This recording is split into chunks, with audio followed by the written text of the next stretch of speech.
Okay, so the short story that we're going to be using today for this activity / notes is going to go on page 2 as a second page of notes dealing with characterization.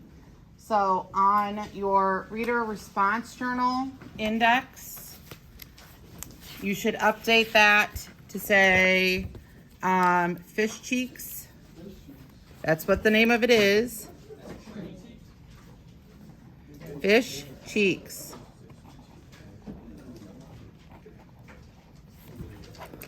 You said this goes on page 2? Uh-huh. And then I'm putting a colon here for characterization after that. I'm always losing my stuff. I found my planner. Now I can't find my whatchamacallit. Uh-oh. Oh man. All right. So Fish Cheeks by Amy Tan. We're going to be using this short story for a look at characterization. So there's still a vast number of us who have not submitted the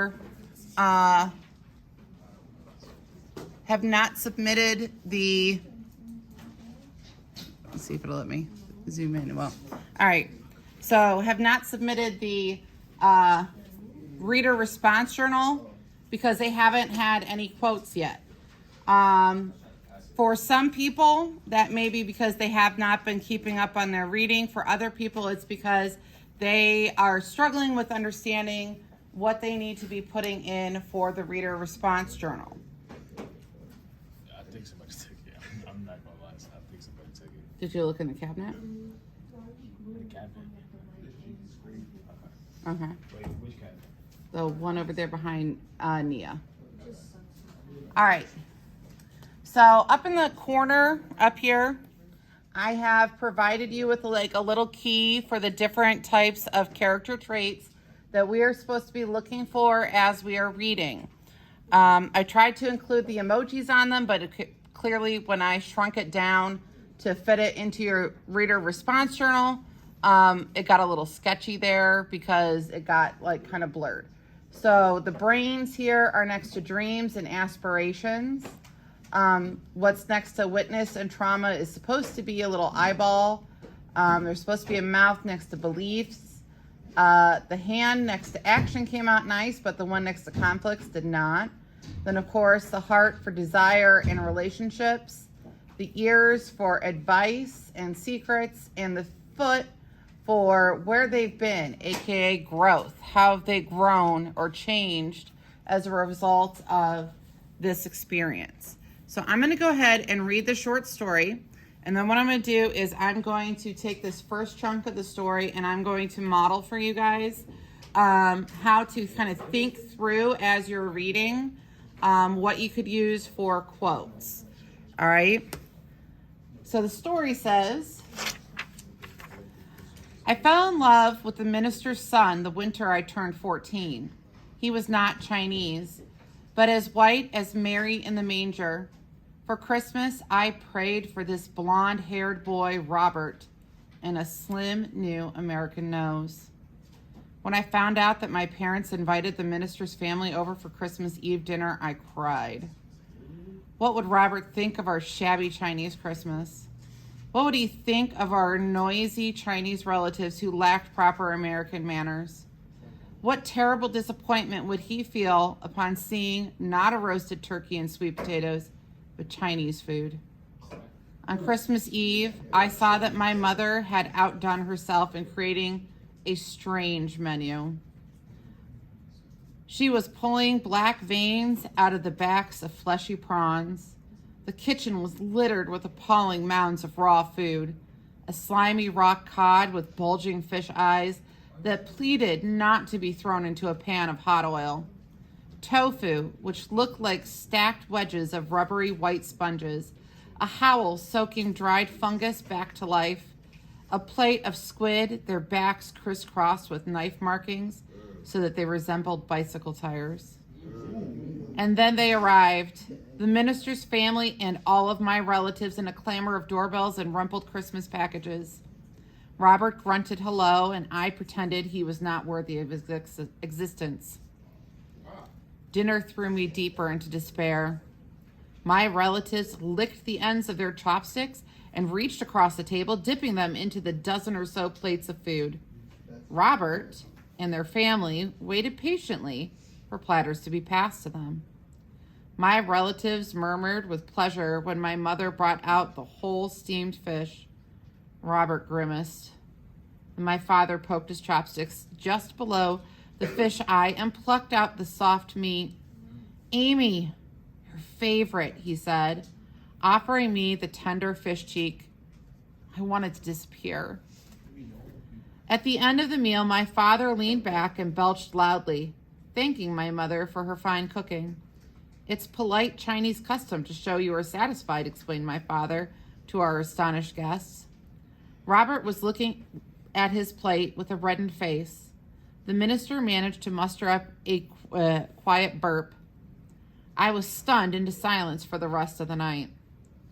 After everyone had gone, my mother said to me, "You want to be same as American girls on the outside." She handed me an early gift. It was a miniskirt in beige tweed. But inside, you must always be Chinese. You must be proud you are different. Your only shame is to have shame. And even though I didn't agree with her then, I knew that she understood how much I had suffered during that evening's dinner. It wasn't until many years later, long after I had gotten over my crush on Robert, that I was able to fully appreciate her lesson and the true purpose behind our particular menu. For Christmas Eve that year, she had chosen all of my favorite foods. All right. So, like I said, I'm going to go ahead and model for you how I would think through finding characterization as I am reading with this first chunk that says notes on my teacher's example. Okay. So as I'm reading in here, it says, I fell in love with the minister's son the winter I turned 14. So I already know now that the narrator is a 14-year-old girl. All right. He was not Chinese, but as white as Mary in the manger. So now what I'm thinking is she is not only 14, but she's Chinese. And clearly it's frowned upon that she would fall in love with somebody who is also not Chinese. All right. When I found out that my parents had invited the minister's family over for Christmas Eve dinner, I cried. Yep. What would Robert think of our shabby Chinese Christmas? So now I know that Robert is not only white, but he is the son of the minister. And she thinks that her Christmas is going to be shabby by whatever American standards he has, right? What would he think of our noisy Chinese relatives who lacked proper American manners? What terrible disappointment would he feel upon seeing not a roasted turkey and potatoes, but Chinese food for dinner? All right. So as I'm looking at this, what I'm imagining is that, first of all, Amy, who is their narrator, wants to be more American, but not just probably more American, but to fit in and not appear so Chinese. She wants to be white, so, or at least appear more white. So I would put a little heart here for her heart's desire. She desires Robert. And then I would put another little heart here and put she desires to be more American / more white. So clearly she associates being American with being white. Okay? Probably because this is set in like the late 70s, early 80s, and there wasn't a whole lot of representation of people of other colors on TV at the time. All right. When I found out my parents had invited the minister's family over for Christmas dinner, I cried. What would Robert think of our shabby Christmas? are noisy relatives who lack proper American manners? And what would he feel upon seeing Chinese food instead of a roasted turkey and potatoes? So to me, all of this screams embarrassment. All right. And if we are truly embarrassed in a social situation, especially in front of the person who we are head over heels in love with and have a huge crush on, that is trauma. Big time trauma. Right? So that would be our eyeball here. All right. So she is traumatized by this.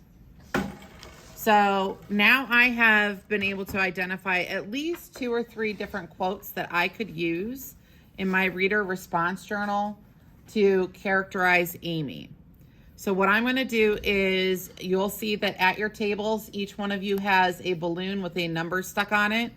And next to each paragraph in the rest of the story is also a number.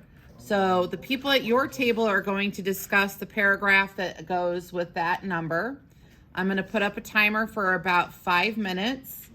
At the end of that 5 minutes, you guys are going to have the opportunity to come up and share what you guys discussed. So you're going to have one person who's going to come up. That person's going to bring their paper up with whatever you guys have highlighted or annotated to share on the projector. Okay? Any questions? All right.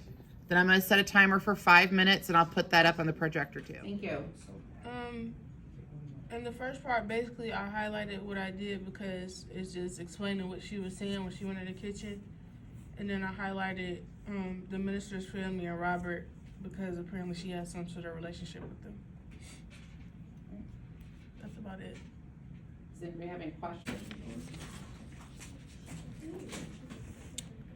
I chose dinner threw me into deeper into despair, which was trauma, because like she's in conflict and embarrassed of her family at the dinner. All right. So how do you think that that conflict is going to affect her overall character? So what does it tell you about her character? She's embarrassed about her family's traditions. Okay. And maybe that has something to do with why she wants to be more American. All right. Thank you. Thank you. Okay, so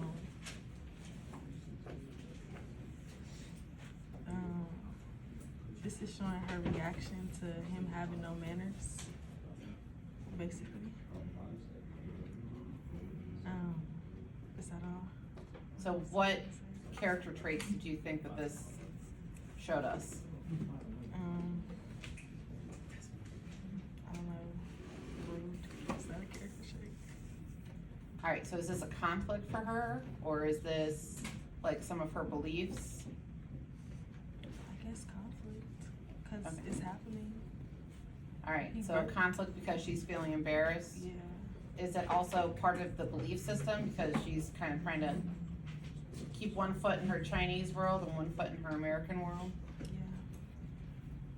All right, Help me. those Chinese beliefs. So when you guys burp from now on, you can just be like, yeah, that was the Chinese way of saying that was a great meal. Compliments to the chef. Basically, the first one I saw was you want to be the same as American girls on the outside, and I chose that as kind of an inner conflict that the character's having. And then marked, she handed me an early gift as action, but inside you must always be Chinese.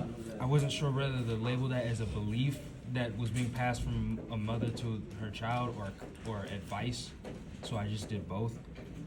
It could be both. So remember, you can have both things for one quote. So you could use one quote in more than one place. And then it says you must be proud that you are different. And I put that as advice belief too. And your only shame is to have shame. And that I just put down as a belief. All right, good job. You got it upside down. There you go. Like this? Yeah. Oh, for number 5, it was growth because she finally got over her crush and she accepted her Chinese family ways, and she even ate her favorite food instead of being embarrassed about it.